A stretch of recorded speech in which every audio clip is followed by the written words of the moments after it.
अज्ञानतिमिरान्धशलाकया चक्षुरुन्मीलितं येन तस्मै श्रीगुरुवे नमः। नमो महवदन्याय कृष्ण प्रेम प्रदायते कृष्णाय कृष्ण चैतन्य नामने गौरतुषे नमः। हे कृष्ण करुणा सिंधु दीन बंधु जगतपते गोपेश गोपिका कांत राधा कांत नमोस्तुते। तप्त कांचन गौरांगी राधे वृंदावनेश्वरी वृषभानुसुते देवी प्रणमामि हरिप्रिये तवैवास्मि न जीवामि त्वया बिना इति विज्ञाय राधे त्वं नये मां चरणान्तिके। गुरुवे गौरचन्द्राय राधिकायै तदालये कृष्णाय कृष्णभक्ताय तद्भक्ताय नमो नमः। वाञ्छाकल्पतरुभ्यश्च कृपा सिन्धुभ्येव च पतितानां पावनेभ्यो वैष्णवेभ्यो नमो नमः। श्री कृष्ण चैतन्य प्रभु नित्यानंद श्री अद्वैत गदाधर शिवासादि श्री गौर भक्त वृंद। हरे कृष्ण कृष्ण कृष्ण हरे हरे हरे राम राम राम हरे हरे। मैं सर्वप्रथम मध्य गुरु पाद्म पद्म परमाराध्यतम नित्य प्रविष्ट ओम विष्णुपाद अष्टोत्तर शतर श्रीमद भक्ति वेदांत श्री नारायण गोसाई महाराज मध्य शिक्षा गुरु पाद्म पद्म परमाराध्यतम नित्य प्रविष्ट ओम विष्णुपाद अष्टोत्तर शतर श्रीमद भक्ति वेदांत श्री वामन गोसाई महाराज के श्री चरण कमलों में असंख्य कोटि दंडवत प्रणाम कर उनकी अहेतु की कृपा की प्रार्थना करती हूँ। मैं ग्रंथराज श्री चैतन्य शिक्षामृत तदीय रचयिता ओम विष्णुपाद सच्चिदानंद श्री भक्ति विनोद ठाकुर के चरण सरोज में अनंत कोटि दंडवत प्रणाम कर उनकी अहेतु की कृपा की भिक्षा करती हूँ। मैं उपस्थित श्रोता मंडली वैष्णवी सभी के लिए यथा योग्य बंदन अभिवादन दंडवत करती हूँ। तो वैदिक धर्म, पौराणिक धर्म, श्रीमद् भागवत का धर्म, बहुत सारे धर्मों का संग्रह करके परमाराध्यतम भक्ति विनोद ठाकुर ने हमें जीवन का रास्ता बताया। और अभी हम ये जो सब कुछ कर रहे हैं तो ये मन का कंट्रोल करने का साधन है। जो हमारा मन रूपी घोड़ा यहाँ वहाँ भागता रहता है, इधर उधर ना जाने, कभी कभी कोई कारण भी नहीं होता और वही करना चाहता है, तो ये हमारे पूर्व जन्मों का प्रारब्ध होता है। पूर्व जन्मों से हम बहुत कुछ ऐसा करते चले आ रहे हैं जिससे कि हमारा मन स्थिर नहीं होता और भगवान के चरणों में लगता नहीं है। जब भगवान के चरणों को छोड़ करके मन इधर उधर भागता है तो अभी यहाँ पर कुछ चीजें हमें प्रारंभिक अवस्था में बता रहे हैं कि किस तरह से आप लोग शास्त्रों की बात मानो। ये जो आत्मा है ये शरीर के बिना तो रहेगी नहीं, ये आत्मा तो घूमती रहेगी। तो अब जब 84 लाख योनियां जो शास्त्र आत्मा के विषय में बता रहे हैं, वही शास्त्र ये भी कह रहे हैं कि आपको 84 लाख शरीर मिलेंगे इस आत्मा को। तो ये आत्मा किस पे डिपेंड करती है कि जो हमने स्थूल शरीर से कर्म किए हैं, ये जो तो इस कर्म के अनुसार हमारे प्रारब्ध बनते हैं और प्रारब्ध से हमें योनियां मिलती रहती है और ये चक्र चलता रहता है। जब सुकृति हो जाती है तब ये मनुष्य शरीर मिलता है और मनुष्य शरीर में 4 लाख प्रकार के मनुष्य शरीर है, जिसमें कुछ लोग तो जानते भी नहीं है कि भगवान का नाम क्या होता है। कुछ जानकर भी उनका भजन करना नहीं चाहते, कुछ देवी देवताओं के चक्कर में पड़े रहते हैं, वो ये सब जानते ही नहीं है। लेकिन हम उन सुकृति कुछ लोगों में से, बहुत कम लोगों में से एक हैं जहां हमें भगवान का रास्ता मिल रहा है। तो इस समय आकर भी हम पहली बात तो चिंतित रहते हैं, जैसा कि कल हमारा डिस्कशन भी हुआ था कि परिवार के लोग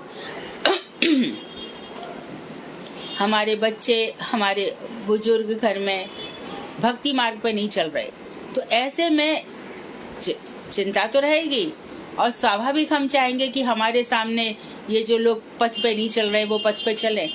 लेकिन जब बहुत कुछ ऐसा हो जाता है तो हमें फिर छोड़ने के लिए कहा गया है। ये जाने इसका कर्म जाने, ये मेरे घर में आया है तो इसकी कुछ सुकृति बनेगी, कभी ना कभी हो जाएगा, परंतु अपना भजन भी चौपट ना हो जाए इस बात का ध्यान रखना चाहिए।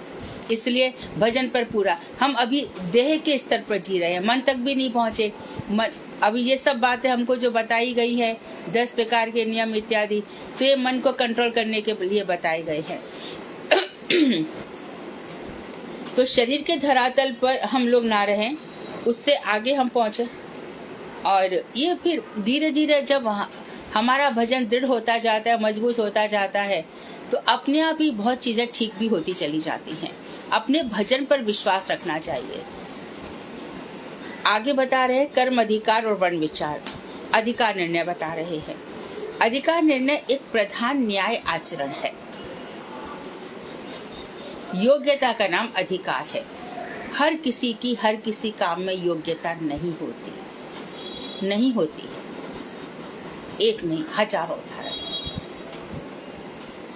लेकिन जिसकी जो योग्यता है उसको वो करे। यदि हमारे श्यामानंद प्रभु को झाड़ू मंडल में झाड़ू लगा करके किशोरी जी कृपा कर सकती हैं, हमारी वृंदा जी जो है तुलसी देवी श्री राधा जी से हमारा मिलन करा सकती हैं, जैसे कि वो भगवान श्री कृष्ण राधा जी का मिलन कराती हैं। जो अष्ट सखियां हैं, तुंग विद्या अच्छी वीणा बजा लेती हैं। ये नित्य जगत में ये लोग सब प्रकार के सब काम कर सकते हैं। यहाँ के जगत में जैसे कि हमारे गुरुदेव ने, बाण गोसाई महाराज ने, स्वामी महाराज ने, भक्ति वल्लभ तीर्थ गोसाई, जितने भी हमारे आचार्य हुए हैं, उन लोगों ने देश विदेश में प्रचार किया। उनकी योग्यता बहुत अधिक थी। लेकिन हम प्रचार के लिए निकल जाए और हमारा भजन जीरो भी नहीं है, हमें शिक्षा तक भी याद नहीं है क्या हमें बताया गया है, हमें उपदेशामृत भी नहीं पता है कि क्या उसमें कहा गया है, हमें मना शिक्षा भी नहीं मालूम, और हम दूसरों को तो जब सिखाएं जब अपने खुद भी हम पालन नहीं कर रहे, खुद भी हम नहीं जानते। मुसीबतें आती हैं, विपत्तियां आती है तो हमारा सब मन डामाडोल हो जाता है, तो हम क्या खाक प्रचार करेंगे। इसलिए हमें ये सब बात प्रचार करना है, जरूर करना है, लेकिन सबसे पहले अपने आप का मार्जन करना, अपना अधिकार देखना, अपनी योग्यता देखनी है। तो बता रहे योग्यता दो प्रकार की होती है। किस कर्म में कितनी योग्यता चाहिए, कौन सा काम किया जा रहा है उसमें कितनी योग्यता लगेगी, और उस कर्म में उसकी कितनी योग्यता है। चाहिए कितनी और है कितनी।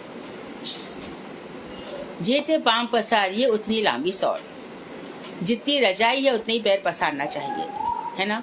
जब कोई खर्चा करता है तो उसको कहा जाता है क्यों फालतू में खर्चा कर रहा है, क्यों कर्जा ले रहा है, जितना तेरे पास है उतना ही करना, मजे से रह, खुशी से रह, आराम से रह, क्यों कर्जा करके अपनी रात की नींद खराब करनी है। तो ऐसे हम बोलते हैं।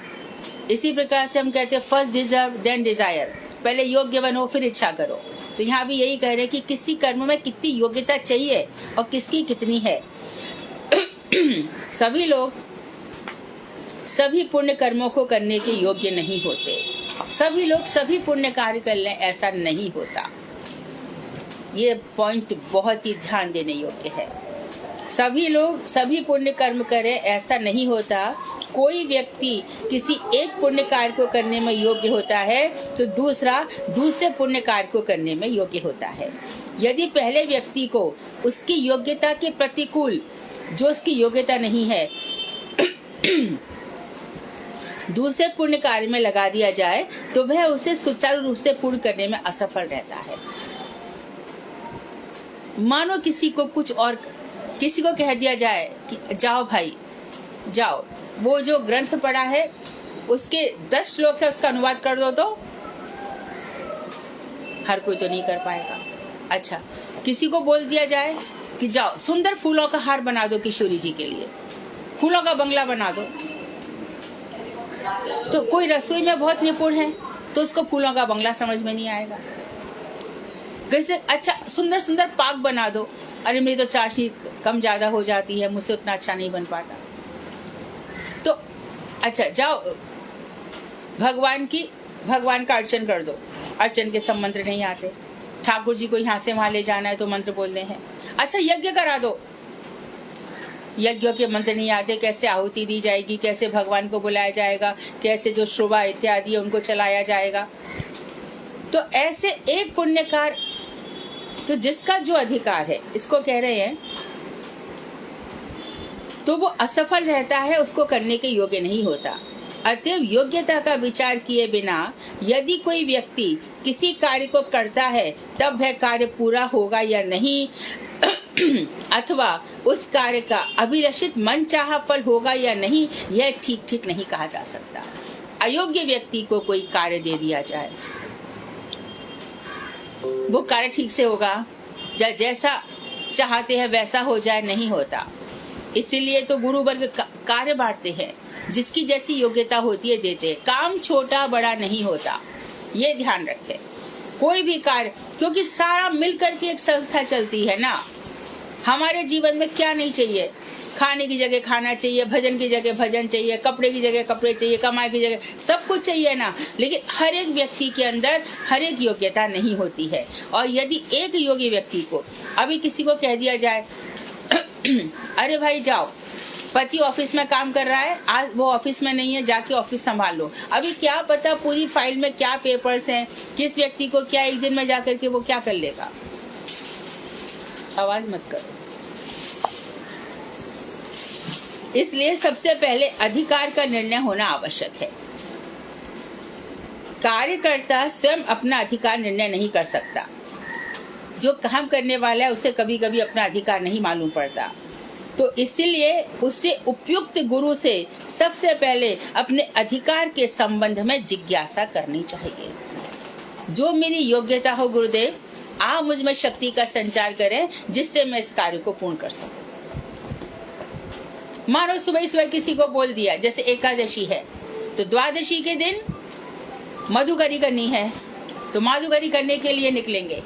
मुझे अच्छे से याद है हमारे पूज्य पाठ बन महाराज एकादशी करते थे, है ना। हम सब द्वादशी के दिन साइकिल उठाई और भाग पड़ते थे। उनका शरीर इतना कमजोर था, कभी कभी मैं सोचती थी कि इतना ये अभी जरा सा एक चावल का दाना डालो पारण करके निकल गए काशी के द्वादशी में माधुकरी करने के लिए। जबकि हमारे तीर्थ गोस्वामी महाराज लिखने के कार्य में बहुत सिद्धस्त थे। हमारे माधव महाराज गुरु जी की पर्सनल सेवा करने में सिद्धस्त थे। एक हमारी मौजूद दीदी थी, अभी है नहीं, वो बहुत अच्छा गाती थी। तो सबको जैसे जिसकी योग्यता, कोई काम छोटा या बड़ा नहीं है, इतना ध्यान रखिए। लेकिन सेवा करनी है।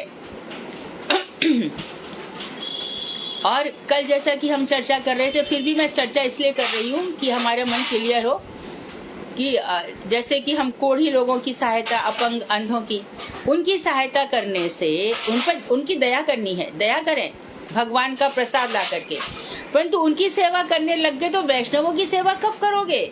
फिर अधिकार वहीं तक रह जाएगा, फिर अधिकार ऊपर पहुंचेगा ही नहीं, योग्यता ऊपर पहुंचेगी नहीं।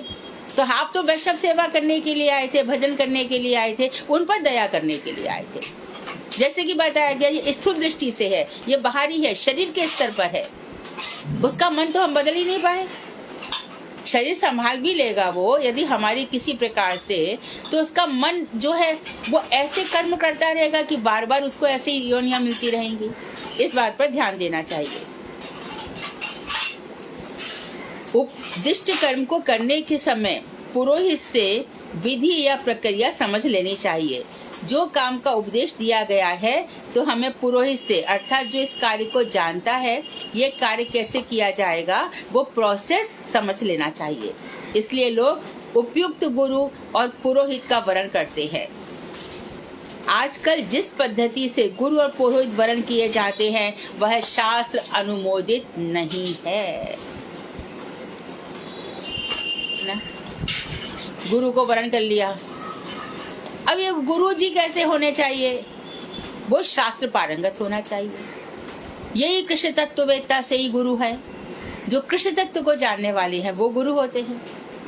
स्वेद अश्रु को रोमांच कम इत्यादि जिनमें होते हैं, भगवान श्री कृष्ण और राधा की लीलाओं में, उनकी मिलन लीलाओं में जो सिद्धस्त होते हैं, जो पारंगत होते हैं, जो नित्यानंद ठाकुर के भेजे हुए होते हैं, वही तो गुरु है। तो किसी को भी गुरु बना लेते हैं।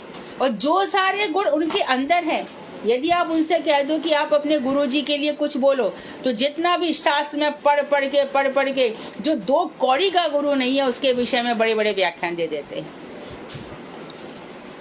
इतना बैठ करके वहां पे खाली इसलिए बैठा है कि पैसे का कैसे कलेक्शन किया जाए, वृंदावन धाम में आश्रम बनाए जाए, यहाँ पे संग्रह किया जाए और अपने गांव में बड़ा बड़ा आश्रम। इतनी प्रतिष्ठा चाहिए उसको, इतना सम्मान चाहिए। हम आते हैं तो इतनी मालाएं रहनी चाहिए, हमारे साथ 10 लोग होंगे, उनका सम्मान होना चाहिए।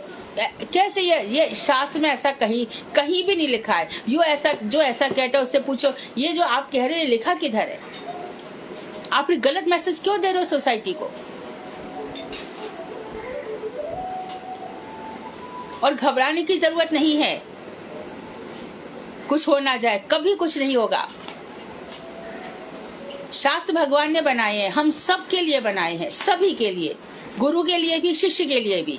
जो गलत न्याय आचरण कहा ना, न्याय आचरण सबसे पहले का, न्याय के साथ चलो। हम कोई मूर्ख थोड़ी है जो किसी की बातों में आ जाएंगे।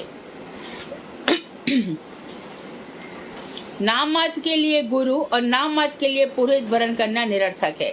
बस ऐसी, ये हमारे पुरोहित हैं, आगे थोड़े बहुत काम करा गए, अरे पंडित जी जरा सा काम कर दो, दीपावली आई है, दीपावली पे अच्छा कौन सा पाठ करने से लक्ष्मी आएगी। वैसे तो हम कृष्ण के भक्त हैं, पर दीपावली पे तो लक्ष्मी पूजन कर सकते हैं, ले हाँ करना चाहिए। और पंडित जी आ गए, श्री सूक्त पढ़ गए, बस उसी दिन एक दिन, उसके बाद लक्ष्मी जी की भी पूजा नहीं है, राधा जी की भी नहीं है, कृष्ण की भी नहीं है, जो मना जैसा अवसर हो वैसा कर गए। फिर पुरोहित जी से भी कोई मतलब नहीं है। फिर दीपावली आई 2-4 दिन पहले, अरे हमारे पूजा करने आप आए थे, समय भी आ जाना। लास्ट टाइम कैसी पूजा करके गए, कुछ लक्ष्मी जी, हमारे यहाँ तो कुछ बिजनेस बढ़ा नहीं पुरोहित जी, ये सब होता है। तो याम के किसी विशेष, ग्राम के किसी विशेष योग्य व्यक्ति का ही वर्ण करना चाहिए। जो गांव में बहुत विशिष्ट आदमी हो उसी को वर्ण करना चाहिए। यदि अपने गांव में ऐसा कोई व्यक्ति नहीं मिले तो दूसरे गांव में से भी ढूंढकर योग्य व्यक्ति का ही वर्ण करना चाहिए। तो मुख्य बात ये कह रहे हैं कि जो हम जिसके अंडर में काम कर रहे हैं उस व्यक्ति का योग्य होना बहुत आवश्यक है।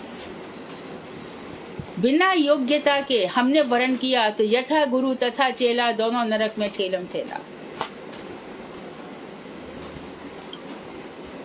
क्या सीखेंगे हम और क्या वो सिखाएंगे, खुद का ही ठिकाना नहीं है। कर्म की योग्यता कैसी होती है, इसको उदाहरण द्वारा शिक्षा दी जानी चाहिए, अन्यथा यह बोधगम्य नहीं होगा। अब वो बता रहे कि मैं आपको उदाहरण देता हूँ, मैं क्या कहना चाहता हूँ इसको उदाहरण से समझो। अब ये कह रहे हैं कि देखो, जैसे तालाब है या पुष्करणी है, छोटी कोई नदी है उसको, या छोटा कुआं है, उसको खोदना या खुदवाना एक पुण्यजनक कार्य है। इष्टापूर्त काम होते हैं ना। यदि कोई व्यक्ति स्वयं खोदना चाहता है तो उसके पास उपयुक्त रूप में पहले शरीर बल हो, फिर खोदने के अस्त्र आदि हो, भूमि भी उसको मिले और लोक बल लोगों का बल भी उसके रहे, ये उसकी योग्यता या अधिकार है। इतने सब होंगे तब। अब कौन सी जगह, कौन सी भूमि खोदी जाएगी, है ना। हर जगह तो नहीं खोद सकते, तो हम बुलाते हैं पुरातत्ववेत्ताओं को या जिनको भूमि का ज्ञान है। अब हम कोई घर लेने जाते हैं, घर खरीदने जाते हैं, अरे भाई इसकी दिशा देखो, इसका पूर्व की ओर मुख है, उत्तर की ओर मुख है। अच्छा ये तो ठीक नहीं है, तो कहेंगे नहर का मुख है, इधर से छोटा अंदर से बड़ा, ये तो खा जाएगा, घर खा जाएगा, इसको घर को कभी मत खरीदना। तो जो जिसके पास जैसी योग्यता होती है हम उसको वैसा वर्ण करते हैं। आजकल वास्तु का चलन बहुत चल पड़ा है, जरा घर का वास्तु देख लीजिए, हमारे घर में शांति नहीं रहती। और कुछ नहीं तो लोग झाड़ू सही बात है, जो हमारे घर में उस झाड़ू को हमें सही स्थान देना चाहिए, लेकिन झाड़ू के ऊपर ही इतने सारे, ऐसा कहीं शास्त्र में तो नहीं है। झाड़ू को उल्टा रखो, सीधा रखो, ये सब झाड़ू के अंदर, घर के अंदर आप कचरा निकालते, हो सकता है चींटी मच्छर उसमें लग जाए। तुलसी जी का बिरवा है, कहाँ धूप आएगी उसको देख के रखेंगे। अच्छा, भगवान का मंदिर है, भगवान के लिए ईशानु कोण, नॉर्थ और ईस्ट, ये सबसे अच्छा होते हैं, वहां पे भगवान को रखना चाहिए। तो ये सब बातें हम उन लोगों से पूछते हैं, ये उनकी योग्यता और अधिकार है। अच्छा, यदि अर्थ व्यय करके खुदवाना है, यदि सरकार को धन देना पड़े और जो खो देंगे उनको धन देना पड़े, तो धन की भी योग्यता हमारे पास होनी चाहिए। जिस परिमाण में, जिस मात्रा में शरीर बल अस्त्र आदि, भूमि और लोक बल अथवा अर्थ उसके पास है, उसी परिमाण में उसका उस कर्म में अधिकार है। यदि ये सब चीजें उसके पास हैं तो हम कह सकते हैं कि हाँ भैया, तालाब खोदने का अधिकार आपके पास है, आप इतनी सब चीजें आप करवा सकते हो। अनधिकारी व्यक्ति को कोई फल नहीं मिलता, उल्टे कर्म करने से भी प्रत्यवाय होता है। और जिसके पास ये सब है नहीं और करने चला, तो वो ये कह रहे हैं कि तेरा काम सफल नहीं होगा, दूसरा तेरे को पाप भी लगेगा।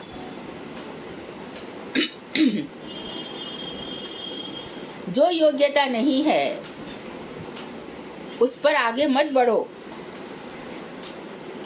उल्टा सीधा करने का पाप और लग जाएगा। देखो, आप लोगों को भी बहुत चीजें आती होंगी, आप लोगों को मैं कहूंगी कि बताओ तो आप लोग भी कई बताओगे। मैंने भी एक जगह देखा है कि एक पृथ्वी के नीचे, घर के नीचे धन है, तो सब सो जाते हैं, रात को वहां पे खन खन की आवाज आती है, तो बुलाया गया, जो सांप सपेरे होते हैं उनको बुलाया गया। सपेरों को पूछा गया कि ये तो बोले इसके नीचे सांप है। तो तुम कैसे बताओगे यहाँ पे क्या है, निकाल सकते हैं क्या? तो उसने ध्यान किया, बोले बलि मांग रहा है सांप। क्या मांग रहा है? आपके घर के बड़े बेटे की बलि दे दो तो धन मिल जाएगा। तो माता जी सही थी, उन्होंने कहा कि जब बेटा ही नहीं रहेगा तो धन का मैं क्या करूँगी। तो छोटे से लेकर के गांव में बड़ी चीजों तक, मानो पीपल का पेड़ है, अब कोई कोई घर पुराने पड़ जाते हैं, वहां पीपल का पेड़ उग जाता है। अब पीपल के पेड़ उग गए तो वो तो 400 वर्ष रहने ही वाले हैं, वो तो जल्दी जाने वाले नहीं है।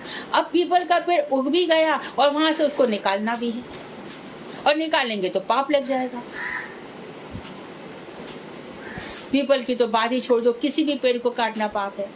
तो ऐसे में पुरोहितों को बुलाया जाता है, भैया ऐसे कौन से मंत्र है? तो पुरोहित जी कहेंगे ऐसा आप एक काम करो, जड़के से इसको निकालो, किसी और जगह इसको लगा दो। अच्छा, ऐसी कौन सी भूमि है जहाँ पे उपजाऊ है और आगे पीछे घर भी ना हो? तो जिसके पास ये सब कुछ होगा उसका उतना ही अधिकार होगा। अनधिकारी व्यक्ति को प्रयास नहीं करना चाहिए। विवाह कार्य में शरीर की योग्यता, संसार निर्वाह का सामर्थ्य और दाम्पत्य धर्म निर्वाह उपयोगी मानस संस्कार इत्यादि योग्यता की आवश्यकता होती है। अब वो विवाह को भी सिंपल नहीं ले रहे हैं। विवाह कार्य में शरीर की योग्यता अर्थात स्त्री और पुरुष दोनों ही अपंग न हो। समाज में ऐसा देखा जाता है कि दो अपंग की, दो अंधों की, दो इस तरह की सहायता हो जाती है, तो इसमें शरीर की योग्यता का भी विचार किया जाता है। और वो संसार का निर्वाह कर पाएगा कि नहीं, आने वाली पत्नी का खर्चा उठा पाएगा कि नहीं, ये सामर्थ्य भी देखनी चाहिए। माता पिता के पास पैसा है और पुत्र का या पुत्री का कि भैया इतना पैसा, हमने एक अच्छा लड़का खरीद लिया, या लड़के वालों ने एक अच्छी लड़की बना ली, लेकिन माता पिता कब तक रहेंगे? तो इस संसार निर्वाह की सामर्थ्य भी देखनी चाहिए। और दाम्पत्य धर्म निर्वाह उपयोगी मानस संस्कार, और दोनों का जो मन है वो मिलना चाहिए। दाम्पत्य धर्म में एक दूसरे की तो बहुत अच्छी बात है, ये अच्छा ही है कि विवाह से पहले लड़के और लड़कियां आपस में बात करें, मन मिलने चाहिए। आज जिस उम्र में विवाह हो रहे हैं उसमें मन का मिलना बहुत जरूरी है, क्योंकि कम से कम 60% रिश्ते सगाई से शादी के बीच में टूट ही जाते हैं। भला हो इस मोबाइल का, इतने SMS, इतने मैसेजेस, और आज मेरी मौसी से बात करो, मेरी तो चाची मौसी मामा कुछ बोल ही देंगे, कुछ ना कुछ बात निकल ही आएगी। और कभी अपने दोस्तों के साथ तो कुछ ना कुछ बात निकल ही आती है। तो इस बात पर भी भक्तिविनोद ठाकुर ने बहुत विचार किया है कि हमें सब कुछ देखना होगा। तो ये फिर उसके बाद विवाह की योग्यता होती है। और आजकल बिल्कुल हिचक नहीं है ये जानने में, कहने में कोई गे है, कोई ये है, कोई एकदम स्त्री से, पुरुष से, ये सब जो प्रचलन चल पड़ा है, उस बात का भी अच्छी तरह से विचार करके फिर विवाह संस्कार आगे करना चाहिए। तो कोई भी कार्य करने से पहले योग्यता या अधिकार का निर्णय कर लेना चाहिए। अब कह रहे हैं अधिकार दो प्रकार के होते हैं। एक तो होता है स्वभावगत, उस मतलब नेचुरल, उसका एक अधिकार है, उसके अंदर योग्यता है नेचुरली, और एक होता है अवस्थागत। तो ये कह रहे हैं अवस्था जिसकी जैसी है ना, कोई भी अवस्था हो, आगे इसको स्पष्ट कर रहे हैं। जैसे मनुष्य जीवन को 3 भागों में बांट सकते हैं। शिक्षा काल, जब हम एजुकेशन ले रहे हैं, उसके बाद जॉब कर रहे हैं, और उसके बाद फिर हम रिटायरमेंट। तो 25 वर्ष तक, और इसके बाद 60 वर्ष तक, और 60 वर्ष के बाद रिटायरमेंट काल, विश्राम काल। जब तक मनुष्य विद्योपार्जन करता है, डिग्रियां हासिल कर रहा है, तो प्रोफेशनल डिग्री है कि डिप्लोमा डिग्री है, तो जॉब ओरिएंटेड डिग्री है कि नहीं, आपको पढ़ने लिखने के बाद जॉब मिलता है कि नहीं, क्या पढ़ना चाहते हो भैया, आप डॉक्टर बनना चाहते हो तो इसकी योग्यता है कि नहीं, योग्यता है नहीं डॉक्टर बनने की। अभी देखो कितने ही, आई नो सम गर्ल, उसके 6-7 साल पहले 25 लाख उसके पिताजी ने दे दिए और उसको मिल गया। अब वो जाकर के उसको 5 साल, तो मैंने पूछा आपको MBBS में क्या पढ़ाते हैं, क्या करते हैं, आप इलाज कर सकते हो? बोले 5 साल तक तो खाली एग्जाम देने होते हैं। अब हम किसी के अंडर में जाकर के कुछ हम आर्टिकल जो कुछ भी हम वो करेंगे, उसके बाद कहीं हम सीखेंगे। तो एक डॉक्टर को तैयार होने में 10 वर्ष लग जाता है, और मानो पिताजी ने इतना से MBBS करके आया और फर्स्ट क्लास पैसे के बल पर दुकान खोल दी, तो क्या इलाज करेगा? फिर वो सब पूरे दिन देखता रहेगा, YouTube पे या Google पे देखता रहेगा, किसका क्या इलाज है, किसका क्या इलाज है, गोलियां देता है। परंतु जो योग्य डॉक्टर है, बहुत योग्य डॉक्टर है, तो काफी तो हमारे यहाँ से विदेश में चले जा रहे हैं। अरे भाई ऐसा क्यों कर रहे हो? भारत को आपकी जरूरत है, ले पैसा कहाँ है यहाँ पे? देखा तो विदेश में जितना पैसा उतना खर्चा भी तो है, देश प्रेम भी तो रखो।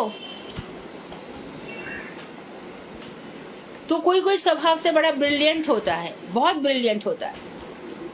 किसी का ऐसा मैथमेटिकल माइंड होता है, किसी को अपने आप ही वो बोलेगा अरे तुम वहां मत जाना, वहां गड़बड़ है। कोई उसका अपने आप ही एक चीज काम करती है, उसके स्वभाव में ही होती है। कोई स्वभाव का ऐसा होता है कि जिस चीज में हाथ डालेगा वो स्वादिष्ट व्यंजन बनेगा। तो शिक्षा काल, कार्यकाल और विश्राम काल।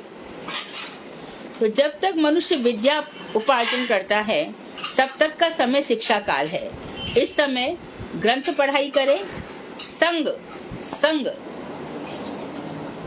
A person is known by his company. मनुष्य का संग कैसा है इसी से पता चल जाता है। इसलिए बच्चों का ये ध्यान रखें, हमारा बच्चा किस प्रकार के मित्रों का साथ करता है।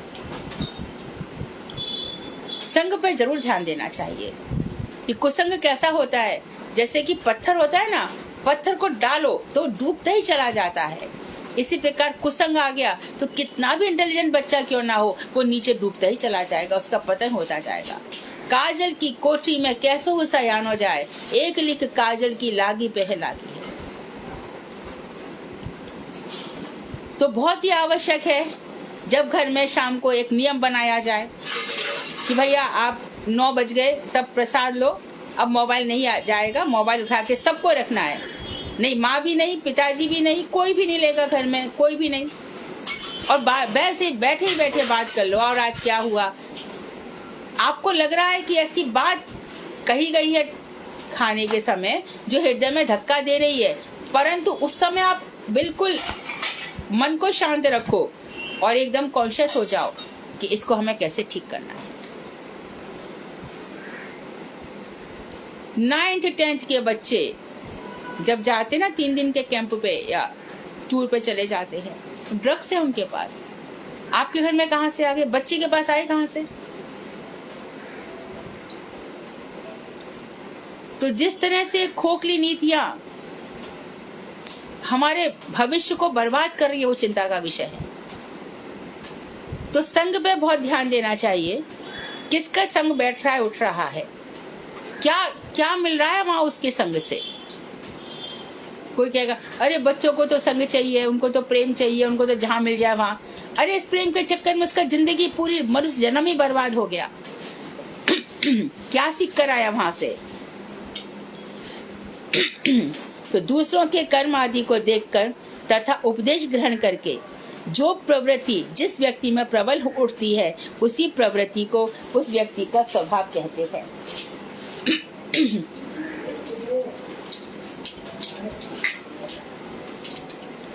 तो बता रहे हैं कि ग्रंथ का अध्ययन करो, संग करो। दूसरा क्या कर्म कर रहा है इसके आदि को देख करके, फिर कोई हमें क्या उपदेश दे रहा है, उस उपदेश को ग्रहण करके जो प्रवृत्ति, जो काम करने की आदत जिस व्यक्ति में प्रबल उठती है, क्योंकि व्यक्ति वहीं पर जाएगा। मानो किसी व्यक्ति को खेलना है क्रिकेट, वो मैदान में जाएगा ही, खेले क्रिकेट, खूब अच्छा खेले, क्यों नहीं। अब क्रिकेट के साथ साथ बैट भी चाहिए, बॉल भी चाहिए, कोच भी चाहिए माता पिता के पास। लेकिन बच्चे की रुचि बहुत है, तो माता पिता जाएंगे, बात करेंगे किसकी रुचि बहुत है। यदि आपको ऐसा लगता हो कि आगे बढ़ सकता है तो इसको सिखाइए। ये सब जनरल बातें हैं। तो जो प्रवृत्ति जिस व्यक्ति में प्रबल होती है, ये उसका स्वभाव बन जाता है। ये स्वभाव से ही ऐसे हैं। जिस वंश में जन्म होता है, उसी वंश के अनुसार ही साधारणतः आलोचना, संग और उपदेश प्राप्त होने के कारण विभिन्न लोगों का स्वभाव भिन्न भिन्न प्रकार का देखा जाता है। अब हमारे वंश में कौन आया? अक्सर मिलते जुलते लोग ही उस वंश में आ जाते हैं। जैसा पिता वैसा बेटा, जैसी माँ वैसी बेटी, अक्सर ऐसा होता है। बहुत कम ऐसा होता है कि विपरीत स्वभाव के निकल जाते हैं। तो जिस वंश में जन्म होता है, उसी वंश के अनुसार साधारणतः आलोचना की जाती है कि देखो भैया, उस वंश के लोग हैं, ये कैसे होंगे। जैसे कि कोई कह दे नारद गोसाई महाराज के शिष्य, अरे महाराज जी के शिष्य हैं, बस हो गया काम। ये इस्कॉन से रिलेटेड है। बाद में यदि कोई गलत काम करे, जैसे कि एक वो थी जिनको उन्होंने रसोई अलाउड नहीं किया, एक का हमारे पास बहुत उसको क्लास सुन रहे थे, बहुत बड़ा मैसेज आया। उन्होंने कहा कि जिसने भी इस्कॉन से, वो इस्कॉन के कुछ रिलेशन में होंगे, उन्होंने कहा कि जो उन्होंने कहा है कि वो बहुत खराब काम किया, उनको क्षमा मांगना चाहिए। तो जो जिस वंश में होता है, उस वंश का ऐसा मान लिया जाता है कि इसका स्वभाव वैसा ही होगा, और इसी तरह से हम आलोचना करते हैं। संग भी वैसा ही हो जाता है और उपदेश भी वैसे ही प्राप्त हो जाते हैं। एक घर में एक ने दीक्षा ली तो उसके पुत्र पुत्रियां भी ले लेते हैं, बल्कि तो और ज्यादा आगे बढ़ जाते हैं। तो इस तरह से अब किसी के घर में देश प्रेमी लोग उठे हुए तो देश प्रेमी बन जाते हैं। जो सिंगर्स हैं, उनके बच्चे सिंगर्स बन जाते हैं। जो फिल्मों में काम करते हैं, उनके बच्चे फिल्मों में काम करने लग जाते हैं। जो खेती करते हैं कृषक, उनके बच्चे कृषक बन जाते हैं। जो खाट बुनते हैं, उनके बच्चे खाट। और जो दुकानें हैं, वो तो पीढ़ी दर पीढ़ी चली रही होती है। परंतु कभी कभी इसके विपरीत भी देखा जाता है ना। बिजनेसमैन का बेटा डॉक्टर भी बन जाता है। जरूरत नहीं है कि डॉक्टर का बेटा डॉक्टर ही बने, वो आर्किटेक्ट बन सकता है, इंजीनियर बन सकता है। ऐसी दशा में शिक्षा काल समाप्त होने पर कार्यकाल के प्रारंभ में जिस व्यक्ति में जो स्वभाव लक्षित होता है, वही उसका स्वभाव है। जैसी एजुकेशन खत्म हुई, अब वो क्या बनना चाहता है, वही उसका स्वभाव है। स्कूल में निबंध लिखने को दिया जाता है, मेरी महत्वाकांक्षा। तो एक बार स्कूल में ऐसे ही हो गया, बच्चों से महत्वाकांक्षा लिखाई गई। लेकिन कौन बच्चा ज्यादा महत्वाकांक्षा? तो कोई देश प्रेमी बनना चाहता है, कोई सिंगर बनना चाहता है, किसी का कोई आइडियल था, किसी का कोई। तो उनके माता पिता को बुलाया गया और बच्चों को बिना बताए उनके माता पिता को बताया गया कि देखिए आप ध्यान दीजिए, आपका बच्चा ये बनना चाहता है। और वो चीज में बड़ी सफलता मिली। इसलिए बार बार कहा जा रहा है कि प्रेशर मत डालो किसी पर कि कैसा बनना है, कैसा बनना है। यदि आपके बच्चे के अंदर बहुत बड़ा डिवोटी है, तो वो हिरण्यकश्यप के घर में भी पैदा हुआ हो तो प्रहलाद बनेगा ही। कोई दो राय नहीं है इसमें। बहुत अच्छा बन सकता है, हमसे भी बहुत आगे हमारे बच्चे निकल सकते हैं। देखो वो क्या सुनना पसंद करता है, कैसी चीजें देखता है, बात ही बात में पूछो क्या देख रहा है मोबाइल में, क्या पढ़ रहा है, आजकल क्या कर रहा है, इसी में मालूम पड़ जाएगा। तो विज्ञान के आधार पर विषयों का विभाग करने वाले चिंताशील पुरुषों ने 4 प्रकार के स्वभाव बताए हैं।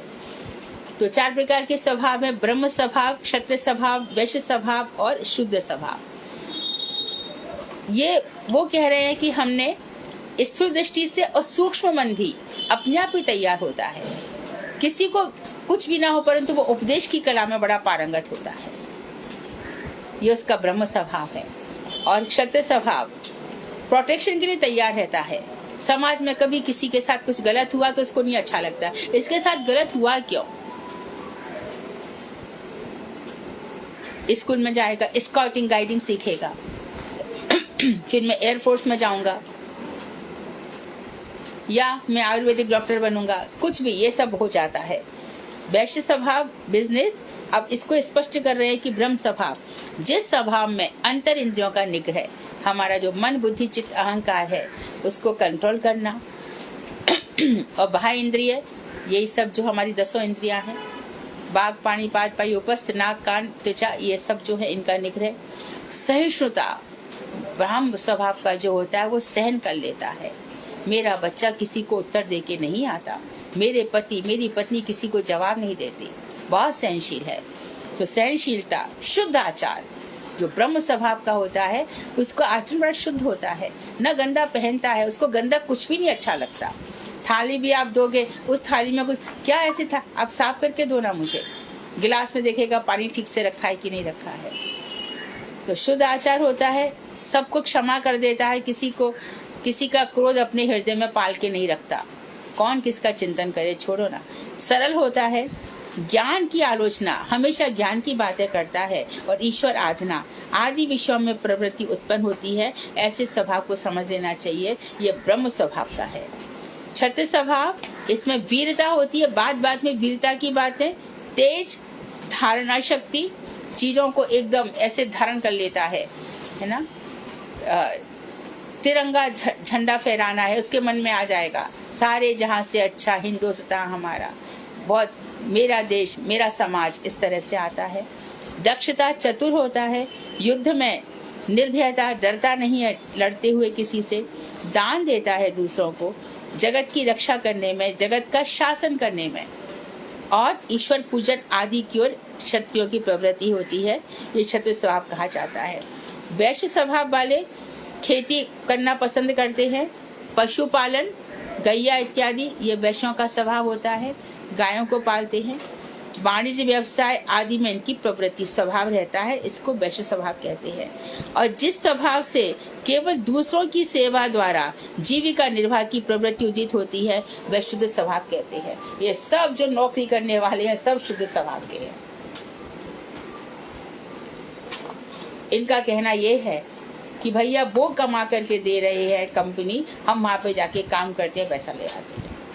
उत्तम खेती, मध्यम वान, अधम चाकरी भी कृता। खेती उत्तम है, व्यवसाय करना मध्यम है, क्योंकि आप कम से कम किसी कंट्रोल में तो नहीं हो। मानो 8 दिन कहीं यात्रा पे जाना है, लेकिन यदि कोई कहीं पे नौकरी कर रहा है, कॉर्पोरेट जगत है, जहाँ छुट्टी मिलना बहुत मुश्किल है, बहुत मुश्किल है। और आजकल तो काम की सीमा ही नहीं है, रात को 10 बज रहे हैं, 11 बज रहे हैं, फिर दूसरे दिन फिर आ जाओ, ये हाई टाइम है, ये पीक टाइम है, ये है वो है। लेकिन इसमें यही प्रवृत्ति रहती है कि किसी की नौकरी कर ली जाए और फिर उसका तो इतना पैकेज है, इतना पैकेज है। पैकेज क्या, 60 वर्ष के बाद जब रिटायरमेंट होगा तब उसके पास कुछ भी नहीं होगा।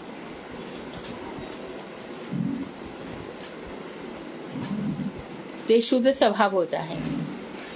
अंत्यज जो इन चारों जाति से बाहर है उनको अंत्यज कहा जाता है। ये नहीं जानते क्या करना चाहिए क्या नहीं करना चाहिए।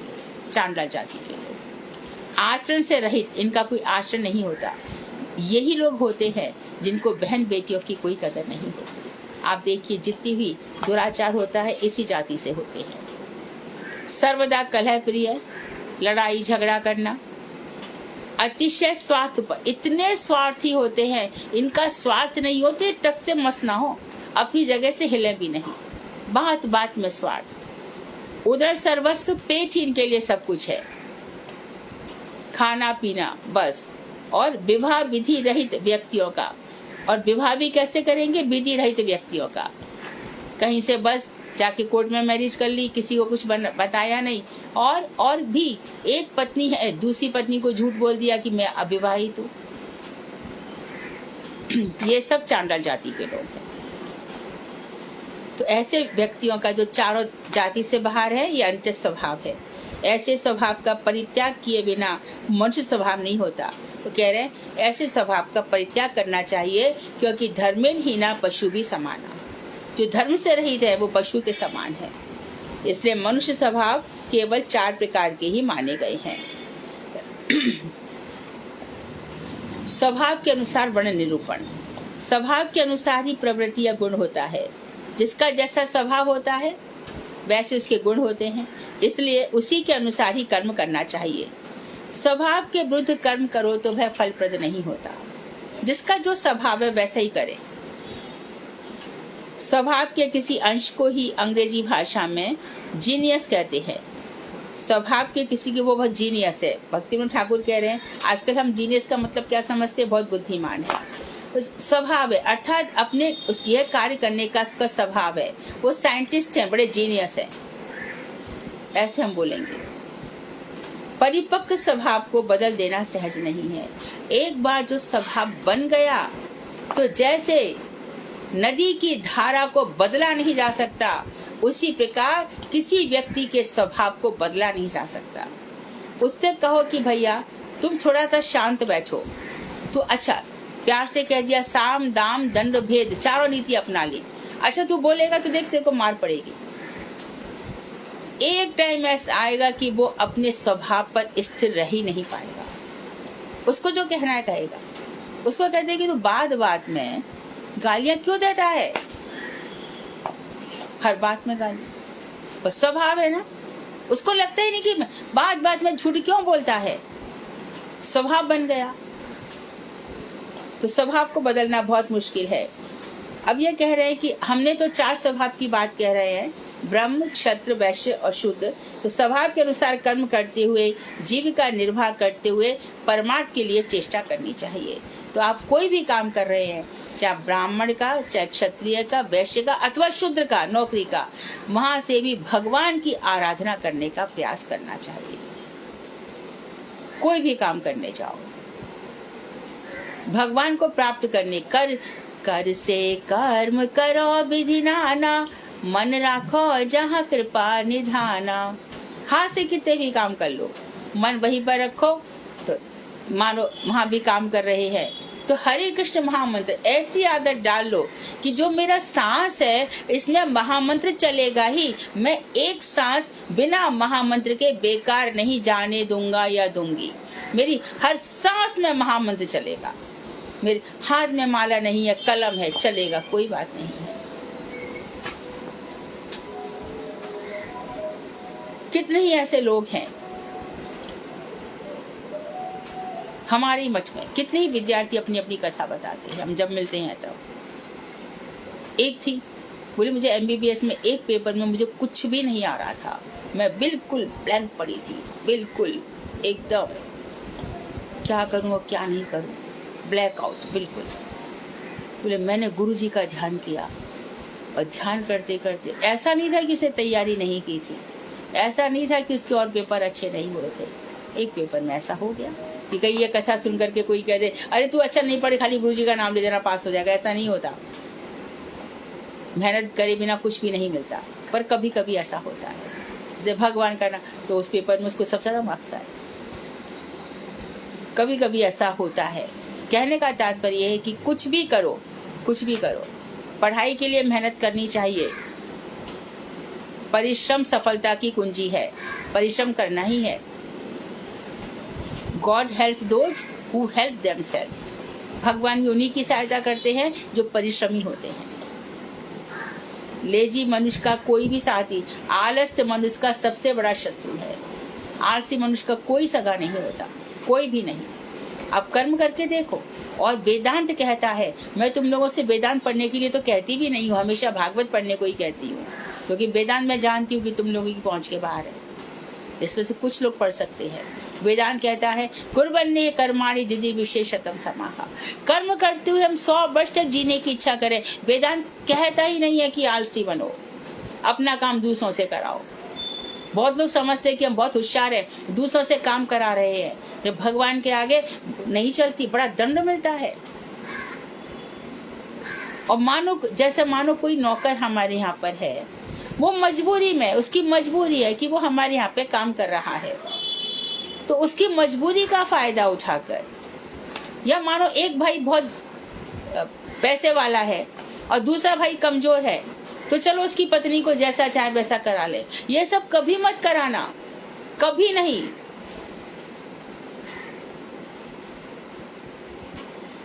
किसी की मजबूरी का गलत फायदा मत उठाना।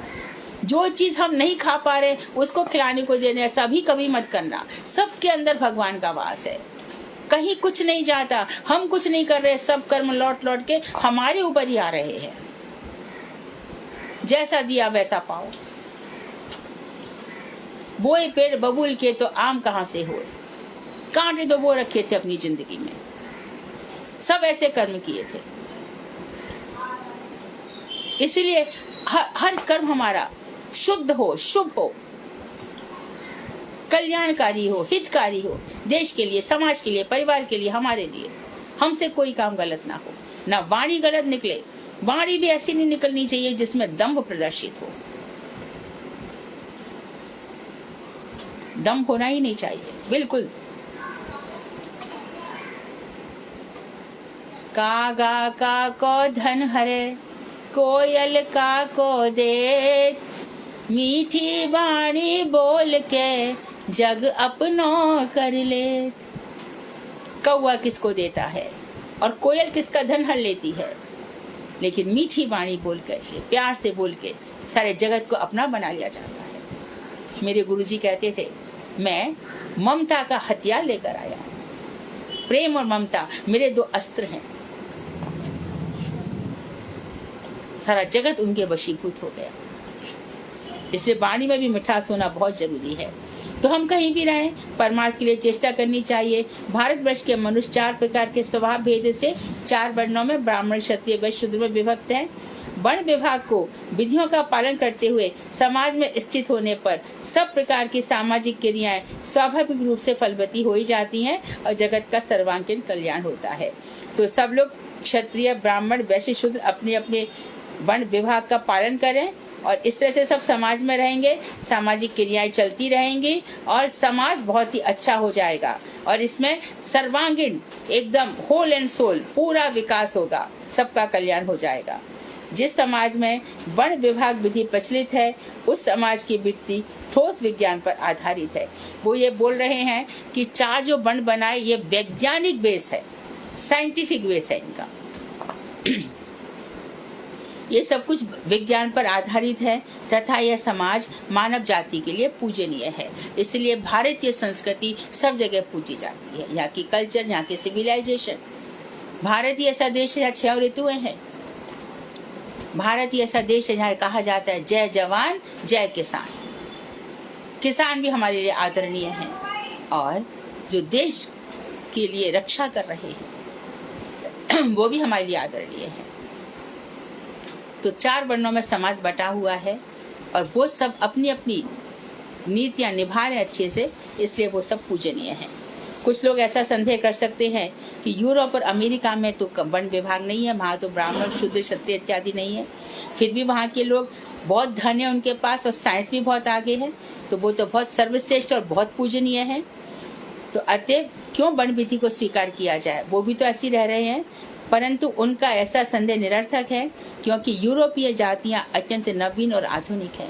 ये उनकी आधुनिक सोच है। वहाँ कुछ भी रिवाज नहीं है। वहाँ हम सभी जानते हैं, इसमें कहने की कोई बात ही नहीं है। वहाँ पे 16-18 वर्ष के बच्चे को घर से बाहर निकाल दिया जाता है। वहाँ पे ना कोई धर्म है, ना तीर्थ यात्रा है, ना कुछ भी नहीं है। वे उस साहस और बल से प्राचीन जातियों के संग्रहित विद्या, विज्ञान और कला कौशल से कुछ कुछ ग्रहण करके जगत में अनेक प्रकार का कार्य कर रहे हैं। और उन्होंने क्या किया है, अपने साहस से, अपने बल से जो हमारी जातियां हैं, यहाँ से हमारा विज्ञान ले गए, हमारी आर्ट ले गए। उनसे पूछो कि भैया तुमको किसने बताया कि सूर्य यहाँ से कितनी दूर है? हम वेदों को चुरा ले गए, बहुत सारा हमारा यहाँ से चुरा ले गए। और चुरा ले करके क्या कहा, जैसे हिरण्यकश्यप ने कहा कि विष्णु कुछ भी नहीं है, वेदों को मिटा दो, गायों की हत्या करो, वैसे उन लोगों ने किया। मैथ्स पढ़ाओ, फर्स्ट वर्ल्ड वॉर पढ़ाओ, सेकंड वर्ल्ड वॉर पढ़ाओ। अभी नई जनरेशन आ रही है, तब वो कह रही इनको पढ़ाने की क्या जरूरत है? हम सब ने जो पढ़े, हमारी उम्र के लोग, महमूद गजनबी को पढ़ाओ, औरंगजेब पढ़ाओ, क्या पढ़ा, क्या सिखाया? अब ज्यादा कुछ कहो तो कह देंगे वी आर द वर्ल्ड, हम सब एक हैं। सेक्युलरिज्म पढ़ाओ, धर्मनिरपेक्षता पढ़ाओ, क्या धर्मनिरपेक्ष है? जिस धर्म में भगवान को नहीं मानते उसको हम मान लें, हम क्यों धर्मनिरपेक्ष बने? हिंदू धर्म है हमारा, कृष्ण हमारे भगवान हैं। तो स्कूलों में ये सब सिखाया जा रहा है। तो इन्होंने हमसे बहुत कुछ ग्रहण किया है और जगत में अनेक प्रकार के कार्य कर रहे हैं। कुछ दिन बीतने पर ये नई जातियां ठोस विज्ञान के आधार पर प्रतिष्ठित समाज व्यवस्था के अभाव में सर्वथा लुप्त हो जाएंगी। भक्तिविनोद ठाकुर ने भविष्यवाणी कर दी है कि कुछ दिन जब बीतेंगे तो ये नई नई जातियां हैं जो यूरोप तो सब मिट ही गया, यूनान, मिस्र, रोम सब मिट गए यहाँ से। क्या बात है कि हस्ती मिटती नहीं हमारी, सदियों रहा है दुश्मन दौरे जहाँ हमारा, सारे जहाँ से अच्छा हिंदुस्तान हमारा।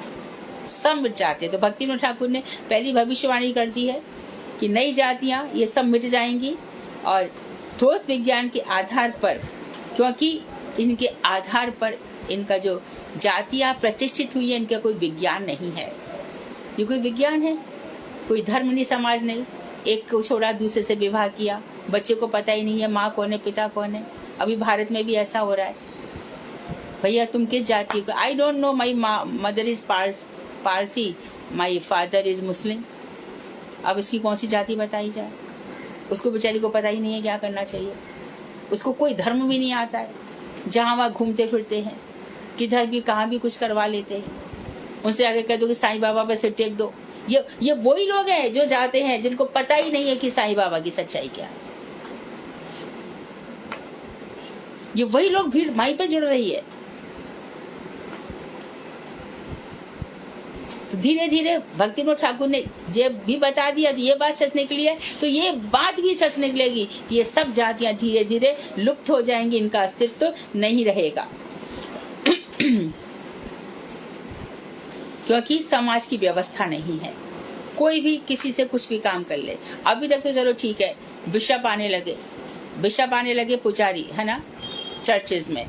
अभी पता चला कि जब इसका चार्ल्स का राज्याभिषेक हुआ, तब वहां पे महिला बिशप भी थी। समाज की व्यवस्था ही नहीं है, किसी से कुछ भी काम करा लो। भारतीय आर्य जाति में वर्ण व्यवस्था विद्यमान रहने से ही इस वार्धक्य एवं जीर्ण अवस्था में भी उसमें जाति लक्षण प्रकाशित हो रहे हैं। भारतीय आर्य जाति में हमारी वर्ण व्यवस्था विद्यमान है। इसके बाद आज ये हमारी जो संस्कृति है काफी वार्धक्य अवस्था में आ गई है, यानी वृद्धावस्था में, और टूट फूट रही है। लेकिन फिर भी जाति के लक्षण अभी भी दिखाई दे रहे हैं। हमें देखकर पता चल जाता है ये ब्राह्मण, इसके अंदर ब्राह्मण के लक्षण है।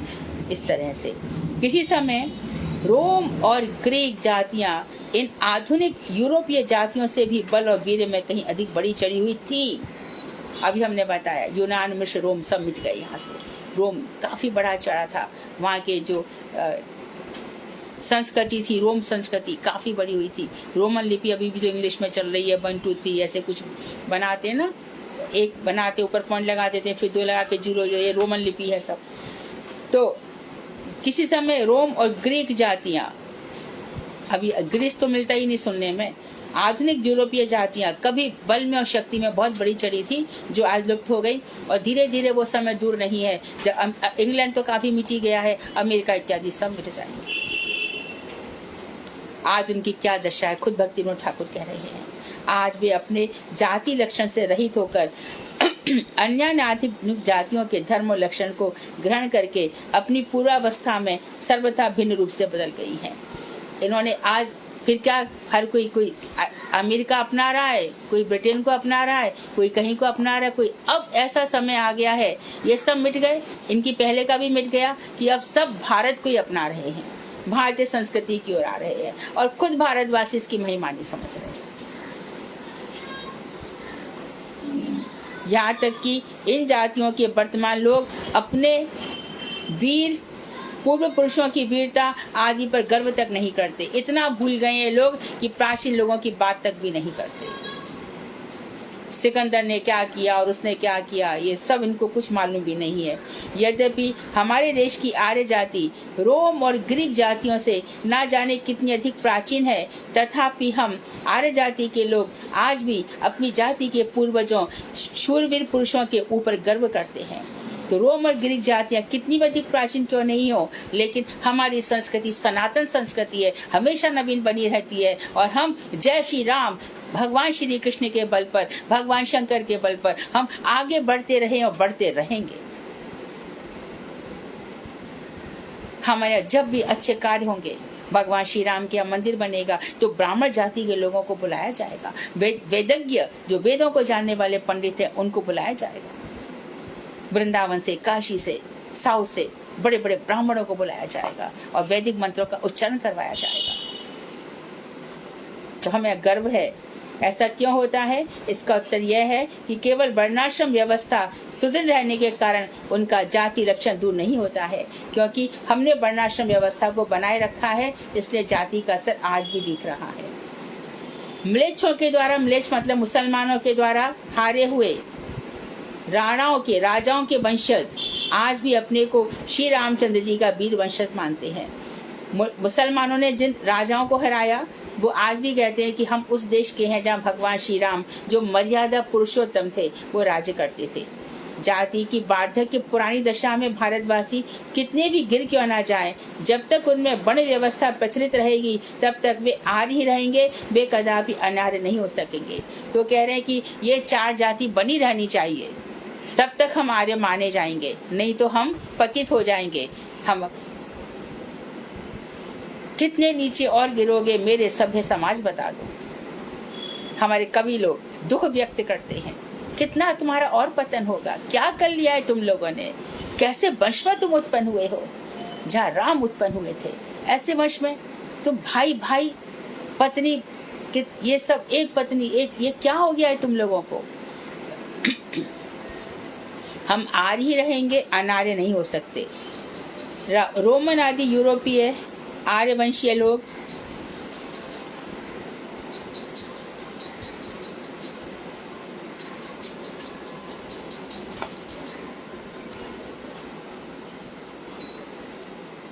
रोमन आदि यूरोपीय आर्यवंशीय लोग हान और भांडाल आदि अंत्य जातियों के लोगों के साथ मिलजुल कर एक हो गए हैं। अब बता रहे हैं कि रोमन आदि जाति के लोग और यूरोपीय आर्यवंशीय लोग, इसमें हान है, ये भांडाल आदि है, ये अंत्यज है, ये सब चारों वर्णों से बाहर हैं, ये सब मिलकर के एक हो गए हैं। इसका आगे का हम कल पढ़ेंगे। और इस तरह से हमने आज सीखा कि ब्राह्मण, वैश्य और ये सब वर्ण के स्वभाव के अनुसार चातुर्वर्णम मया सृष्टम गुण कर्म विभागशाह, गीता में भगवान ने कहा है गुण और कर्म के हिसाब से चार वर्ण मेरे द्वारा बनाए गए हैं। तो जो भगवान ने स्थापित किए हैं, हमें कोशिश करनी चाहिए कि हमारे जो बालक हैं वो सजातीय विवाह करें और समजातीय रहें। जो वैष्णव हैं उनकी कोई जाति नहीं होती, वैष्णवी की कोई जाति नहीं होती है, और अपने वैष्णव धर्म को हम आगे बढ़ाएं और जो चार हमारी वर्ण व्यवस्था है वो कायम रहे। इसमें विदेशी सभ्यता ना आने पाए, विदेशी सभ्यता नहीं आने पाए, रीति रिवाज से हम चलें, संस्कारों से चलें। इसलिए उन्होंने सारे संस्कारों पर विशेष रूप से विवाह पर विशेष बल दिया कि विवाह के जो संस्कार हैं पंडित इत्यादि से सारी विधि विधान से कराए जाएं, इनमें कोई गलती ना करें। वांछाकल्पतरुभ्यश्च कृपा सिन्धुभ्येव च पतितानां पावनेभ्यो वैष्णवेभ्यो नमो नमः।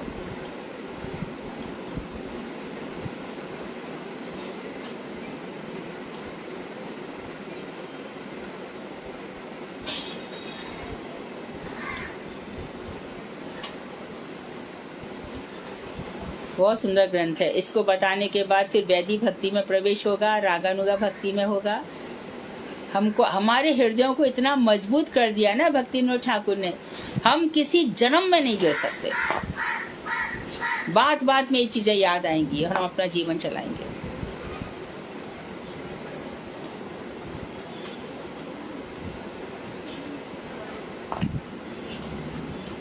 गौरप्रिया तुम डालती हो, कौन डालता है? कल पेज 123 बहुत अच्छे से लिख रहे हैं, बहुत अच्छा वर्णन कर रहे हैं। चैतन्य शिक्षामृत में कहाँ से क्लास प्रारंभ होगी, कहाँ तक हो गई, बहुत अच्छा वर्णन आता है।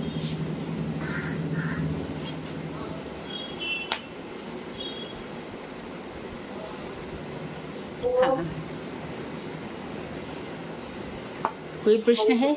हाँ हाँ, बोलो बोलो। हरे कृष्ण। दीदी, मेरा एक प्रश्न है कि जैसे हमने आगे जाति में हमने अभी तक अपने पूर्वजों को नहीं बोला, तो उसमें वर्ण व्यवस्था का क्या योगदान है? किसने बोला कि तुम्हारी पहली बात समझ में नहीं आई, दूसरी तो समझ में आई मुझे। वर्ण व्यवस्था का क्या योगदान है? पहला क्या बोला? जैसे दीदी, जैसे हम अपने पूर्वजों पर अभी भी उन पूर्वजों पर गर्व करते हैं, या हमें रामचंद्र जी या कृष्ण के बारे में अभी तक तो भगवान श्री राम इक्ष्वाकु वंश के थे और विधि विधान से उन्होंने एक पत्नी व्रत का पालन किया था। उनके भाइयों ने भी वैसा ही किया था। तो जितनी भी मर्यादाएं हैं हम भगवान श्री राम से सीखते हैं, और जो भी हमारे पूर्वज रहे हैं हम उनसे यही सीख रहे हैं। तो इसमें वर्ण व्यवस्था का क्या योगदान है? वर्ण व्यवस्था का तात्पर्य ये है कि जो उपदेश की कला में निपुण है, बताए थे ना चारों लक्षण, तो इस तरह से वर्ण व्यवस्था बटी रहे। मानो कोई वैश्य जाति में है, लेकिन उसके लक्षण ऐसे हैं कि वो उपदेष्टा है, सदाचारी है, वेदों को जानने वाला है, तो उस व्यक्ति को हम वैश्य ना मानकर क्या मानेंगे? ब्रह्म स्वभाव। बताया ना, स्वभाव गठन होता है अपने अपने स्वभाव से, तो वो स्वभाव वाला बता रहे हैं। फिर ये भी कह रहे हैं कि अधिकांश क्या होता है कि जिस जाति में जो होता है उसी में वही लोग आ जाते हैं। कभी कभी उसका उल्टा देखा जाता है कि वैश्य में अक्सर बिजनेस करने वाले होते हैं, पर कोई कोई उसमें क्षत्रिय स्वभाव का देशभक्त निकल जाता है। ये वर्ण व्यवस्था है, ये बनी रहनी चाहिए। हमें वीरों की भी जरूरत है, हमें उपदेष्टाओं की भी जरूरत है, हमें बिजनेस करने वालों की भी जरूरत है, और हमारा कॉर्पोरेट जगत चलता रहे तो हमें शूद्रों की भी जरूरत है। यहाँ शूद्र का मतलब कहीं भी नहीं कहा गया है कि वो स्वीपर होंगे या कॉबलर होंगे, ऐसा नहीं कहा गया है। और अभी भारत में तो जितने लोग शुद्ध जाति कह करके उनको ज़्यादा ऊंचा स्थान दिया जा रहा है। आप इनकम टैक्स डिपार्टमेंट में देख लो, सब मीना और ये सब लोग हैं। मतलब कि उनके स्वभाव के अकॉर्डिंग, उनके स्वभाव वर्ण व्यवस्था रहनी चाहिए। हाँ, उनको प्रोवाइड करके उस तरह से उनका society should be depend on the nature of the person. मनुष्य के स्वभाव पर आश्रित हो। हरे कृष्ण। हरे कृष्ण दीदी, दंडवत प्रणाम। हाँ दीदी, जो अभी आपने शिक्षाएं दी हैं, आजकल तो मोस्टली सब हो रहा है, जैसे दो बाइक भी रखते हैं, बाइक भी कर रहे हैं तो दूसरे भी कर रहे हैं। तो हम खुद शिक्षा लें या किसको देंगे शिक्षा? जैसे आने वाले बच्चे भी, जैसे जैसे अभी मैंने कल कहा था कि जैसे पापा कुछ शिक्षा दे रहे हैं, मैं कुछ शिक्षा दे रही हूँ, तो बच्चों के खुद के स्वभाव से होगा या हमारे उनके कर्मों से होगा? देखो, जो हमारे सामने उसको सिखाना तो है, यदि वो नहीं सीखता है तो उसके लिए अपना जीवन बर्बाद नहीं करना है। सीधी सी बात है, अपना भजन करो, सीखे तो ठीक है, नहीं सीखे तो कोई बात नहीं। अच्छा दीदी, एक जैसे हमारी कास्ट में जैसे हम जाट हैं, तो जैसे हम पहले मैं अनमैरिड ही भक्ति करती थी, दीक्षा और वो हो गई थी। जैसे अभी शादी हुई तो हमारी कास्ट में मिला है, लेकिन ये मतलब बिल्कुल शुद्र वाला काम करता है, जैसे नॉन वेज है या ड्रिंक करता है या कुछ हो रहा है। तो आने वाली हमारी जैसे जनरेशन है, तो हमें यही करना चाहिए कि जाटों में ही शादी करनी चाहिए या फिर इंसान? देखो यहाँ पे है ना, ये हमारी सबसे बड़ी मिस्टेक यही हो रही है कि ये जो जातियां है ना, वो गुण कर्म पे बट रही है जातियां। हम लोगों ने क्या कर लिया है, ये मैन मेड जो जातियां हैं, समाज जो मनुष्यों के द्वारा बनाया, ये वेद के द्वारा नहीं बनाया गया है, वेद के द्वारा स्वभाव के आधार पर है। और ये जाति, उस जाति में मत जाओ, नहीं। जैसे कि मैंने बताया, वैष्णव के पास चला जाए, वहीं पर शादी करे, है ना, इस्कॉन मैट्रिमोनियल है। सॉरी, एक चीज बोलूंगी, जैसे हमारे कास्ट में कभी कोई नॉन वेज नहीं खाता था, ड्रिंक नहीं करता था, बहुत ज्यादा राम और कृष्ण जी को मानते थे। और जैसे अभी मेरे पूरा परिवार पीछे वैष्णव मतलब सारे दीक्षित हैं, जैसे मम्मी की वजह से हम दीक्षित हुए। लेकिन जो हमारी और कास्ट है वो लुप्त होती जा रही है, मतलब ड्रिंक में चली गई है, जैसे दूसरे देशों में जा रही है, तो सब कुछ लुप्त होता चला जा रहा है। हाँ, तो वो हाँ, पतन होना स्वाभाविक है। ये तो कलयुग अपना असर दिखाएगा। इसलिए वो कह रहे हैं यदि चारों जातियां बनी रही तो हम आर्य कहलाएंगे, नहीं तो वो अनार्य हो गए, फिर आर्य नहीं रहे। कोशिश करनी चाहिए कि बनी रहे, पर नहीं रहेंगे तो क्या कर सकते हैं। तो आने वाले उसमें दीदी कास्ट को ना देख के, वैष्णव को देख के, हाँ, कास्ट गुणों को देख के, कास्ट की तो बात ही नहीं, कास्ट की यहाँ बात ही नहीं हो रही। स्वभाव के आधार पर गठन है समाज का। नहीं दीदी, जैसे हमारे यहाँ जेंट्स लोग हैं, कोई है तो यही कहता है, जैसे मैंने पहले कहा था किसी वैष्णव से, क्योंकि मुझे पता है हमारी कास्ट में ऐसा कुछ करते नहीं है। तो अभी हमारी जैसे जनरेशन आ रही है, बड़े बड़े बच्चे हो रहे हैं, तो उनको कास्ट ना देख के इस चीज में, जहाँ वैष्णव है, जहाँ पे भाई ये नियम फॉलो हो रहे हैं, तो वहाँ पे करना ज्यादा अच्छा रहेगा दीदी। हाँ, वही ठीक रहेगा, वही अच्छा, क्या उत्तम वही होगा, ताकि हमारे बच्चे लुप्त ना हो। हाँ, उनके संस्कार लुप्त ना हो। ठीक है दीदी, धन्यवाद। संस्कारों पर ध्यान देना होगा। हरे कृष्ण।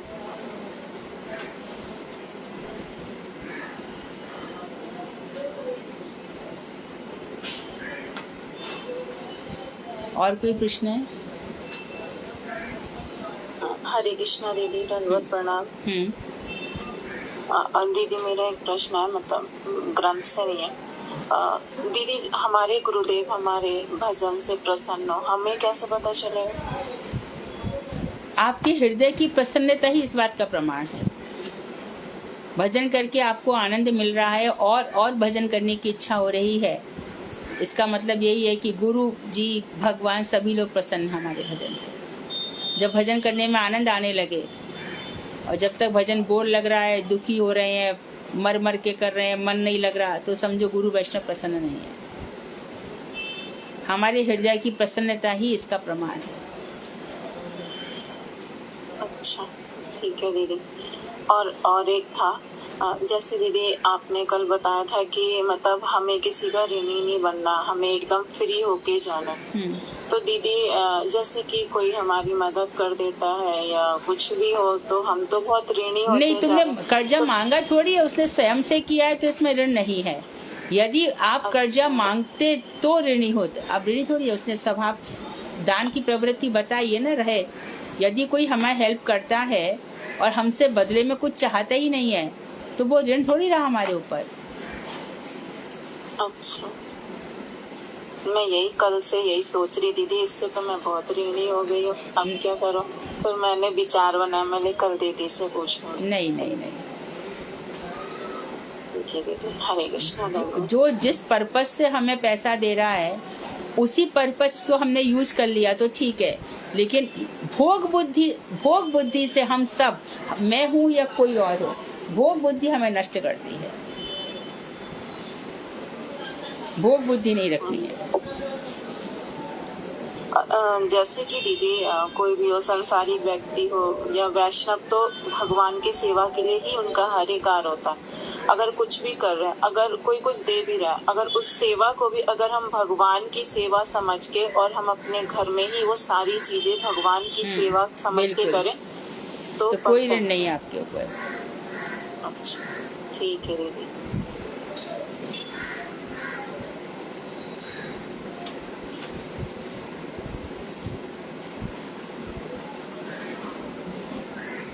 बस कीर्तन। दीदी मैं करूँगा। हरे कृष्णा।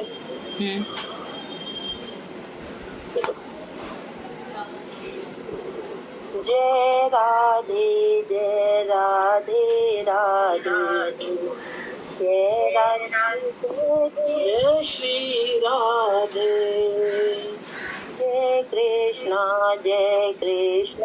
कृष्णा, जय कृष्णा जय श्री कृष्णा, श्यामा गौरी नित्य किशोरी, प्रीतम जोरी श्री राधे, रसिक रसीलो छैल छबीलो, गनगर बीलो श्री कृष्णा, जय राधे राधे, जय राधे जय श्री राधे, रास विहारिणी रस विस्तारिणी, पियोर धारिणी श्री राधे, नव नव रंगी नवरति भंगी, श्याम सुअंगी श्री कृष्णा, प्राण प्यारी रूप जारी, अति सुकुमारी श्री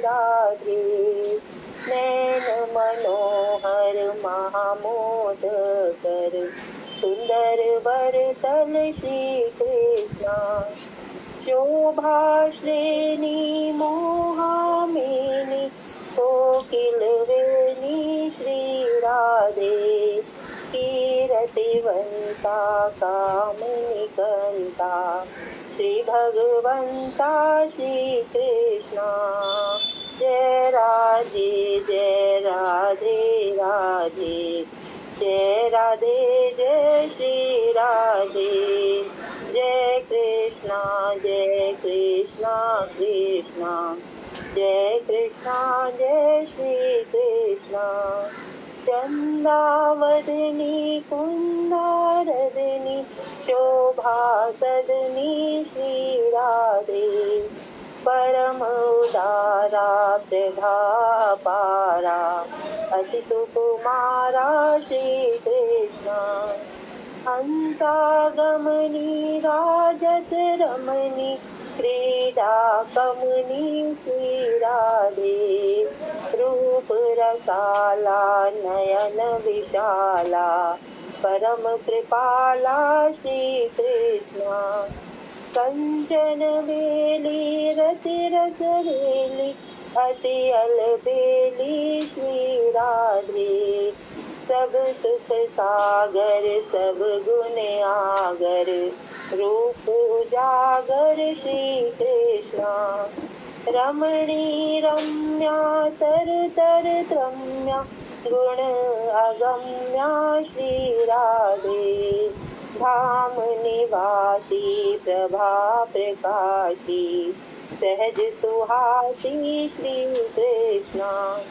शक्ति लादनी अति प्रिय वादनी, उन्मादनी श्री राधे, अंग अंग टोना सरस सलोना, सुभग सुठोना श्री कृष्णा, राधा नामनि गुण अभिरामनि, श्री हरि प्रिय स्वामिनि श्री राधे, हरे हरे हरि हरे हरे हरि, हरे हरे हरि श्री कृष्णा, जय राधे राधे, जय राधे जय श्री राधे, जय कृष्णा जय कृष्णा कृष्णा जय कृष्णा जय श्री कृष्णा।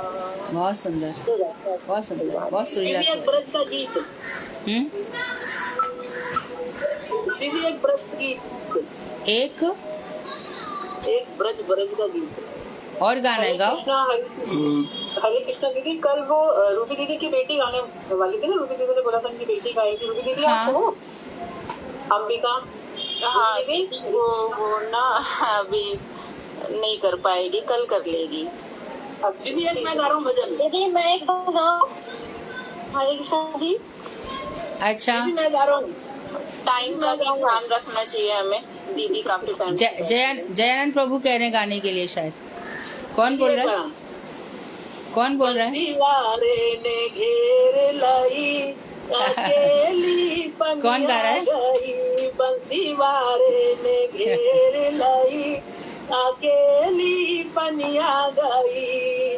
सिर पे घड़ा घड़े पर गागर, सिर पे घड़ा घड़े पर गागर, गागर फोड़ गई, अकेली बनिया गई। बंसीवारे ने घेर लाई, अकेली बनिया गई। गोरे गोरे हाथों में हरी हरी चूड़ियाँ, गोरे गोरे हाथों में हरी हरी चूड़ियाँ, मोतियन मांग भरी, अकेली बनिया गई। बंसीवाले ने घेर लाई, अकेली बनिया गई। हार मेरो भीगो सिंगार मेरो भीगो, हार मेरो भीगो सिंगार मेरो भीगो, चुनरी भीग गई, अकेली बनिया गई। बंसीवारे ने घेर लाई, अकेली बनिया गई। सास मेरी मारे नंद ललकारे, सास मेरी मारे नंद ललकारे, तू काहे को इकली गई, अकेली बनिया गई। बंसीवारे ने घेर लाई, अकेली बनिया गई। सास चाहे मारे नंद ललकारे, सास चाहे मारे नंद ललकारे, मेरी वाही से लगन लगी, अकेली बनिया गई। बंसीवारे ने घेर लाई, अकेली बनिया गई। हरे कृष्णा दीदी। बहुत सुंदर, बहुत आपका आनंद आ गया प्रभु जी। ब्रज भाषा पे भी पूरा अधिकार है। बहुत सुंदर। प्रभु जी जब छोटे थे तो इस वाले भजन पे हम डांस करते थे। जो पहले गाया वो बहुत अलग विनीता है, ने बहुत गाया अच्छी था ना, बात है। विनीता त्यागी आपने गाया था ना। जी दीदी। जय राधे जय राधे राधे। बहुत सुंदर, जी दीदी। अच्छी सुरीली आवाज है, बहुत सुंदर। ठीक हरे है, कृष्णा दीदी कल मैं गाऊंगी। कल आप गाइए। हाँ हाँ हरे कृष्णा दीदी दंडवत प्रणाम। हाँ, धन्यवाद। हरे कृष्ण। दंडवत प्रणाम दीदी। वांशा कल्पवृक्षस्य कृपा सिंधुभ्यो च पतितानां पावनेभ्यो वैष्णवेभ्यो नमः। हरे कृष्णा दीदी। धन्यवाद। हरे कृष्णा।